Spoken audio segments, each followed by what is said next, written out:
warahmatullahi wabarakatuh. Perkenalkan, nama saya Siti Munawwaroh, NPM 202084203001. Mata kuliah Perkembangan Peserta Didik, jurusan Pendidikan Fisika, dosen pengampu Bapak Andreas Henuk, SPD MPD, Universitas Musa Mus Merauke. Di video ini saya akan mempresentasikan faktor-faktor yang mempengaruhi perkembangan.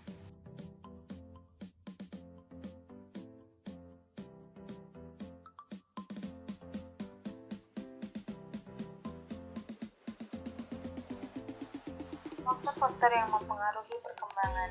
Yang pertama, kita ketahui pengertian perkembangan terlebih dahulu. Perkembangan adalah bertambah kemampuan atau skill dan fungsi tubuh yang lebih kompleks dalam pola teratur dan dapat diramalkan sebagai hasil proses pematangan. Perkembangan menyangkut adanya proses pematangan sel-sel tubuh, jaringan tubuh, organ-organ, dan sistem organ yang berkembang dengan caranya, sehingga dapat memenuhi fungsinya. Perkembangan sebagai rangkaian perubahan progresif yang terjadi sebagai akibat dari proses kematangan dan pengalaman. Pengalaman berarti perubahan secara kualitatif. Berkembang merupakan salah satu perubahan organisme ke arah kedewasaan dan biasanya tidak bisa diukur oleh alat ukur.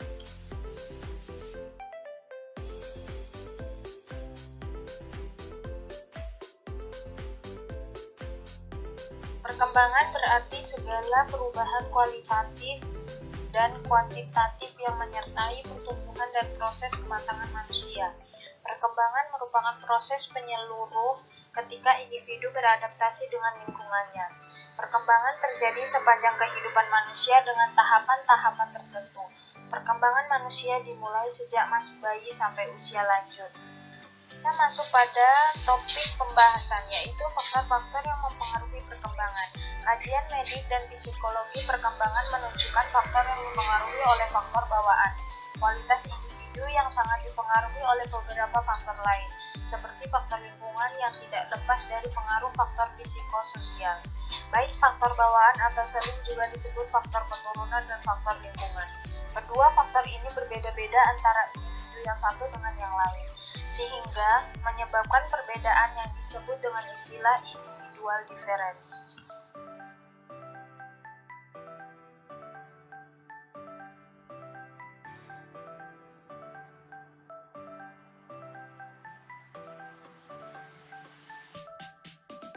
Masing-masing individu memiliki kekhasan sendiri, sehingga pendekatan yang sifatnya personal maupun institusional tentu berbeda. Berdasarkan hal ini, masing-masing individu memiliki keunikan atau kekhasan sendiri, baik dalam setiap gejala jiwa yang meliputi aspek kognitif, afektif, dan psikomotorik yang terlihat dalam kemampuan berpikir, merasakan sesuatu, serta sikap dan perilakunya sehari-hari. Dalam melihat dan menyikapi perbedaan tersebut, hendaknya pendidik menyadari bahwa tidak semua individu dapat diperlakukan dengan cara yang selalu sama. Untuk lebih jelasnya, faktor-faktor yang dapat mempengaruhi perkembangan individu ada dua. Yang pertama yaitu faktor internal yang meliputi yang pertama faktor genetik, yang kedua faktor fisiologis, yang ketiga faktor psikologis. Faktor yang kedua yaitu faktor eksternal yang meliputi faktor biologis, faktor fisis, faktor ekonomi, faktor kultur, faktor edukatif, faktor religius, dan faktor lingkungan. Faktor-faktor yang mempengaruhi perkembangan yang pertama yaitu faktor internal yang meliputi faktor genetik. Gen adalah substansi atau materi pembawa sifat yang diturunkan dari seorang ibu. Gen mempengaruhi ciri dan sifat makhluk hidup, misalnya bentuk tubuh, tinggi tubuh, warna kulit, dan sebagainya. Gen juga menentukan kemampuan metabolisme makhluk hidup, sehingga mempengaruhi pertumbuhan dan perkembangannya. Meskipun peranan gen sangat penting, faktor genetis bukan satu-satunya faktor yang menentukan pola pertumbuhan dan perkembangan karena juga dipengaruhi oleh faktor lainnya.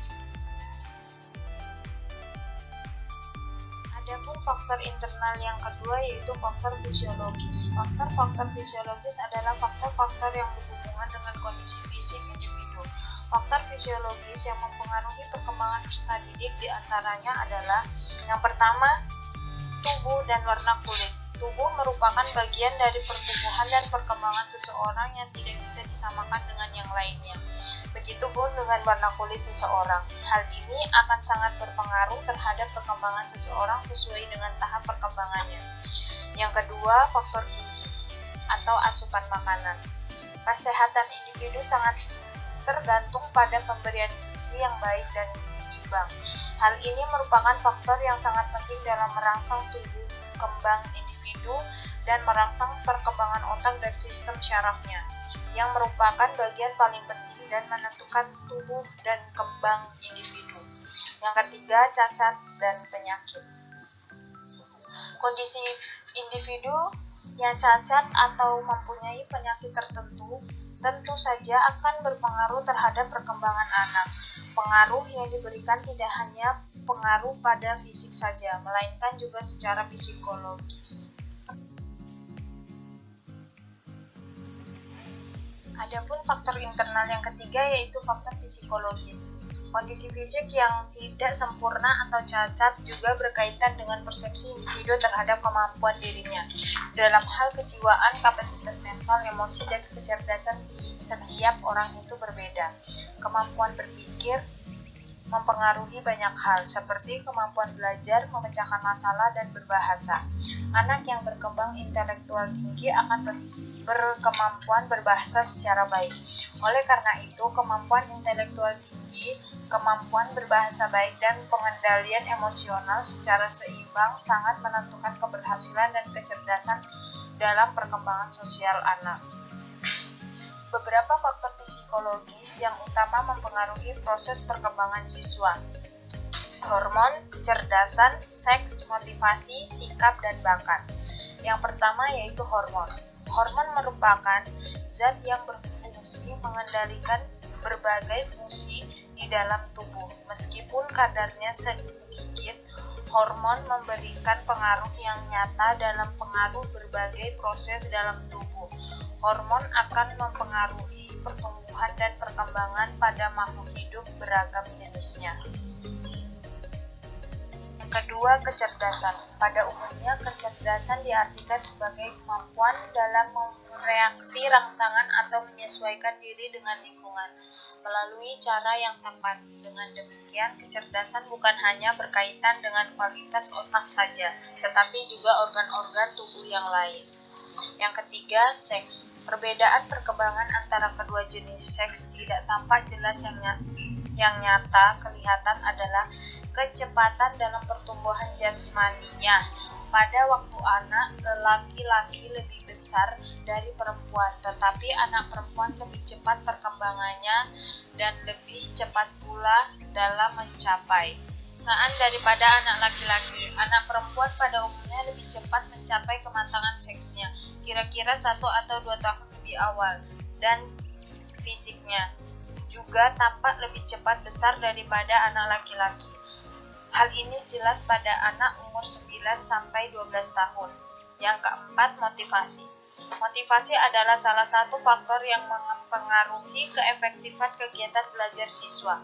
Motivasilah yang mendukung siswa ingin melakukan kegiatan belajar. Para ahli psikologis mendefinisikan motivasi sebagai proses di dalam diri individu yang aktif, mendorong, memberikan arah, dan menjaga perilaku setiap saat. Motivasi juga diartikan sebagai pengaruh kebutuhan dan keinginan terhadap intensitas dan arah perilaku seseorang. Yang kelima, sikap. Dalam proses belajar, sikap individu dapat mempengaruhi keberhasilan proses belajarnya. Sikap adalah belajar internal yang berdimensi afektif berupa kecenderungan untuk mereaksi atau merespon dengan cara yang relatif, dan sebagainya, baik secara positif maupun negatif. Sikap siswa dalam belajar dapat dipengaruhi oleh perasaan senang atau tidak senang pada performa guru, pelajar, atau lingkungan sekitarnya. Yang keenam, bakat. Faktor psikologis lain yang mempengaruhi proses perkembangan adalah bakat. Secara umum, bakat didefinisikan sebagai kemampuan potensial yang dimiliki seseorang untuk mencapai keberhasilan pada masa yang akan datang. Berkaitan dengan belajar, mendefinisikan bakat sebagai kemampuan umum yang dimiliki seorang siswa untuk belajar. Dengan demikian, bakat adalah kemampuan seseorang yang menjadi salah satu komponen yang diperlukan dalam proses belajar. Faktor-faktor yang mempengaruhi perkembangan yang kedua yaitu faktor eksternal. Faktor eksternal merupakan hal-hal yang ada di luar diri siswa atau peserta didik yang meliputi lingkungan, khususnya pendidikan, dan pengalaman berinteraksi siswa tersebut dengan lingkungan. Faktor eksternal yang mempengaruhi perkembangan dapat digolongkan menjadi 7 macam, yaitu faktor biologis, faktor ekonomi, faktor kultur, faktor religius, dan faktor lingkungan.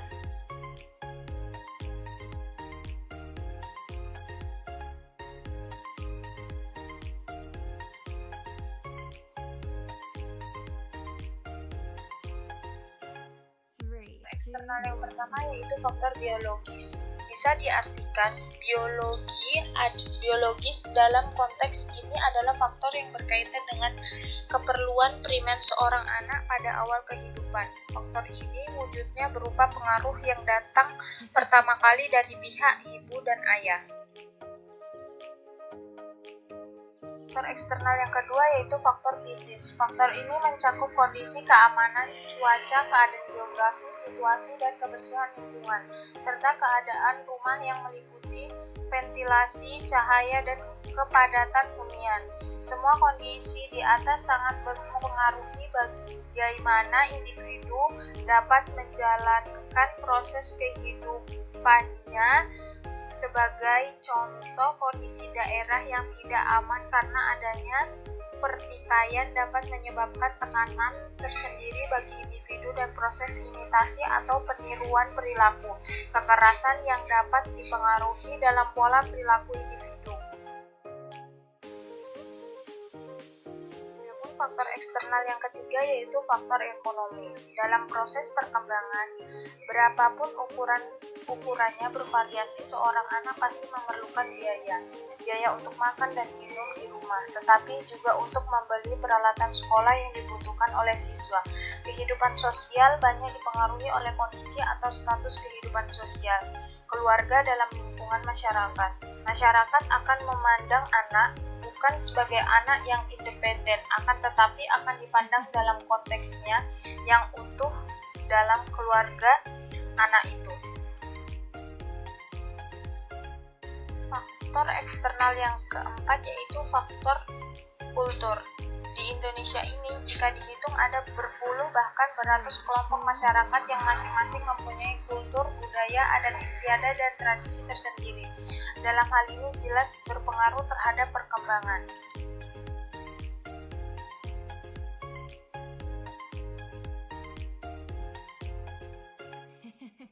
Faktor edukatif. Pendidikan merupakan proses sosialisasi anak yang mempunyai pengaruh terhadap perkembangan anak manusia terarah. Hakikat pendidikan sebagai proses pengoperasian ilmu yang normatif yang memberikan warna kehidupan sosial anak di dalam masyarakat dan kehidupan mereka di masa yang akan datang. Pendidikan dalam arti luas harus diartikan bahwa perkembangan anak dipengaruhi oleh kehidupan keluarga, masyarakat, dan kelembagaan.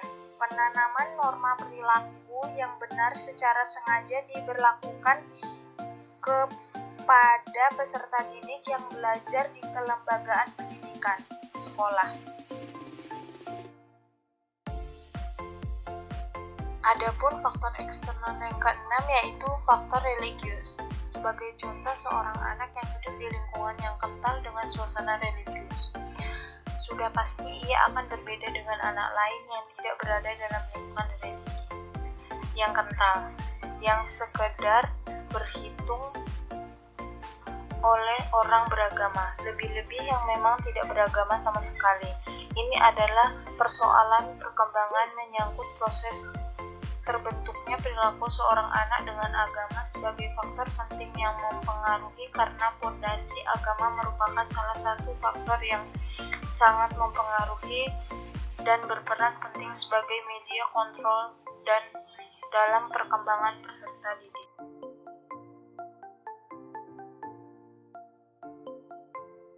Adapun faktor eksternal yang terakhir yaitu faktor lingkungan. Faktor lingkungan juga dibagi menjadi 3. Yang pertama, lingkungan sosial masyarakat. Kondisi lingkungan masyarakat tempat tinggal siswa akan mempengaruhi perkembangan anak. Lingkungan siswa yang kumuh, banyak pengangguran, dan anak terlantar juga dapat mempengaruhi aktivitas belajar siswa.